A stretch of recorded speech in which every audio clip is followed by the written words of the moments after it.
Isaiah 29:13 tells us that we should approach God with our hearts, not just with our lips. I'm Dr. Fred, and you're listening to Study, Grow, Know.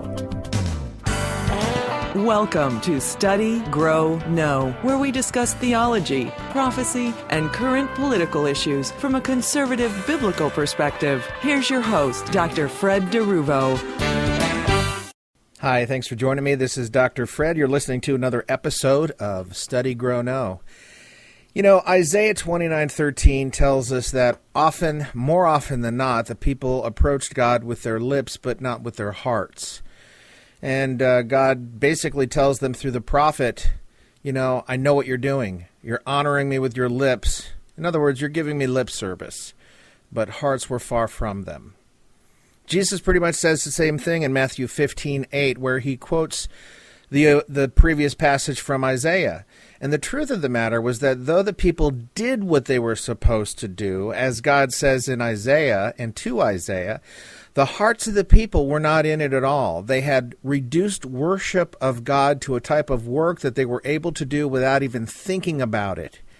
Now, because of this and their attitudes, the people of Israel toward God, they wound up dishonoring him routinely. This was one of the biggest reasons that God at times sent another nation to overcome Israel and bring them into captivity. They would wind up simply honoring him with their lips, and then they would start straying and worshiping other gods. Now, of course, God eventually knew that these people who had been ignoring him would begin to call out to him once again, and that was the purpose for it. God chose chastisement as a means of regaining the honor that he deserved from the people and nation he had created. And because of the new generations, though, it wasn't long before that new generation would begin to emotionally move away from God and dabble in idolatry until it often overwhelmed them and completely pushed God out of the picture. Even so, the people continued the practice of worshiping God with their lips, even when their hearts were far from him. Now, in many ways, this is how both of the sons in the parable of the prodigal son reacted toward their father. They did what was expected of them because that's what good sons did. They didn't like it, and it mostly showed in their attitudes, I'm sure, toward their father. Yet the father continued to love both of his sons. When the young son came and demanded his inheritance, it was another way of the young son saying to the father, you know what, I wish you were dead, and I'm treating you as if you're dead by asking for my inheritance now while you're still alive. I can't imagine as a parent what that would feel like, but I'm certain it wouldn't feel good at all. Now, the father gave his son what he demanded, but did not deserve. He gave his inheritance to him, likely knowing full well that that young son would leave to sow wild oats and ignore his upbringing. The father opted to do two things he probably didn't want to do. First, he gave his son what the son demanded, and second, he allowed his son to leave. This is God's graciousness toward us. He sometimes gives us what he knows best for us because it can teach us the truth about ourselves and God. He allows us to go where he might not want us to go because of the potential outcome. It's not unusual for me to receive nasty or sarcastic notes from atheists because of the things I write at my blog at www.studygrowknowblog.com. Often it seems as though these individuals go out of their way to castigate me for my beliefs and my opinions when they could simply ignore it. When they do submit a response to one of my blogs, if they have a point, I'll often post it, even if they are being extremely arrogant and petty. Well, my wish for them is that they'll come to see the truth. God's desire for them is that they will forsake their atheism and come to him for salvation. What always amazes me about atheists is that they're so sure that God does not exist. They're positive, in fact. Yet when you ask them to prove it to you, they will tell you without hesitation that you can't prove a negative. When they respond like this, they simply do not realize that they're contradicting themselves. Obviously, they have come to a point of quote-unquote knowing, which is really simply believing, that God does not exist. Somehow, they've proved it to themselves that this is the case. If they have proved it to themselves, then they should be able to prove it to me, but they can't. And they know they can't, so they rely on the you can't prove a negative ploy. All I'm asking is that they present to me the same information that caused them to believe what they believe about God, that he doesn't exist. It's truly pitiful that these individuals are not aware of the problems in their own belief system, yet they arrogantly attack my position. This is what people do to God all the time. Much of the non-Christian world believes that God does not exist. They haven't seen him, therefore there's no real proof given of his existence. Because of this, they believe that somehow proves that God doesn't exist. You know, it's funny. The arrogance of human beings can be staggering sometimes. Imagine how much God sees and hears on a daily basis, yet he continues to ignore it for the time being in the hopes that these same people will come to the realization that their viewpoints about God are decidedly wrong. He wants them to see him through the eyes of faith so that they might, be rewarded with salvation. Is that too much to ask? I don't think so. I've also noticed a trend in which many atheists are actually rising up to defend many other religions and cults, telling me that Christianity is far worse than some of these other groups because of all the evils that have been perpetrated in the name of God. Now, while I would agree that there have been many atrocities done in God's name, this by no means the fault of God or that of authentic Christians, that it lies with them. People like this don't want to hear about the wheat and the tares, for example, in which Jesus explains that Satan came along and sowed tares as soon as the church was born. And you can read about that in Matthew 13, verses 24 through 30 and 36 through 43. Those tares will never be wheat, yet they often appear to resemble wheat, especially in the early stages. It's obvious that the world sees the tares as authentic wheat when it is clearly not the case.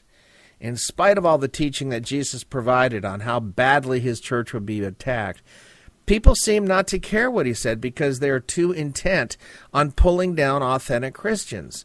They're so desperate to prove their case that they ignore even the most obvious signs of being wrong. Yet in all of this, God's patience prevails for now. There will come a time when he will arrive at the end of his patience and put his judgments into actions. And fortunately, for the lost of the world, that time is not quite now, and people still have the opportunity to turn to him. And this is exactly the way the father in the parable treated his sons. He hoped that one day they would come to the realization that he was not the type of father they had come to believe he was, and he did what he could to engender that attitude within his sons. Up until the time the younger son returned, though, nothing seemed to work, yet the father continued to love his sons. Luke 15:20 says this, "But while he was still a long way off, his father saw him and felt compassion for him and ran and embraced him and kissed him." Who among us would do what that father did? While you might believe that you would do this, please think again, because it is likely that you don't really understand the import of this parable. Human beings do not naturally set aside wrongs committed against them. It certainly should be done and can be done, but only with God's help.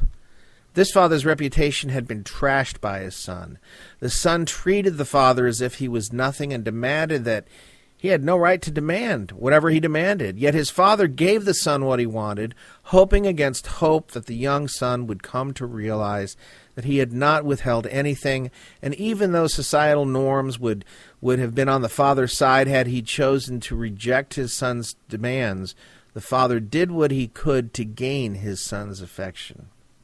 Now, after the son lived his life of sin for a season, he returned to his waiting father. And I've already pointed this out previously, but it's clear that the father was looking for his son, probably glancing many times throughout each day to the horizon in the direction that his son had left. He hoped that one day he would see the silhouette of his son returning. Then one day, it happened. Here was a figure, and from a distance it looked like it could be his son. Yes, it was his son, and the father wasted no time looking like a fool by hiking up the folds of his robe and running toward his son. When he reached his son, he knew from what his son said that the son had returned home with a new attitude. I'm not sure what this would have, I'm not sure if it had made a difference to the father. He was simply glad above all things that his son returned. It took the young son a great deal of money, lots of loose living, and falling to very low depths before he realized that he had it far better at home. The truth hit him, and it hit him hard, and he acted on that truth. Instead of ignoring or rejecting it, he embraced it, and he did what was necessary to follow through on that truth. Because of it, he now saw his father in a completely different light. Now again, this represents just how far God went to gain our attention and fellowship. He sent his son to die so that we might have access to him. In the parable, the father's love was constant and unwavering. He never faltered in his love for either of his sons. They faltered because they did not understand their father as he was and ascribed to him instead a personality that did not belong to him. In that way, they not only misunderstood their father, but based their terrible decisions on their complete misunderstanding of him. This is no different from what Adam and Eve or you and I do. We at times will come to see God as something he is not, and because of that errant view, we'll make terrible decisions. What is worse, we wind up often bringing great harm to ourselves because of that erroneous view of God. Jesus spent time trying to help the people see that God was not like the Father, the God of the Pharisees described or taught about. Their lives did not reflect God's attitude. They were far off. Jesus wanted them to know in no uncertain terms that God loved them immensely and had done so many things to prove his love. This is how God is toward us as well. To us, he is an infinite amount of patience that stems from his immeasurable love. We need to spend time in his word and in communion with him in order to come to know just exactly who God is and how he views us. God loves us and wants the best for us. That best starts with his salvation, and it grows from there. Please notice that not once did the father in the parable ever try to make his sons feel guilty. It just didn't happen. He never used guilt cues or harsh language with them. The father in the parable was always gentle and fully loving. In fact, he was far more loving than his sons deserved. The same can be said with the way God responds and acts towards us. When the son returned, he knew he had sinned. He knew he had brought dishonor to his father's household. The son knew that he had actually disgraced his father before the neighbors and friends.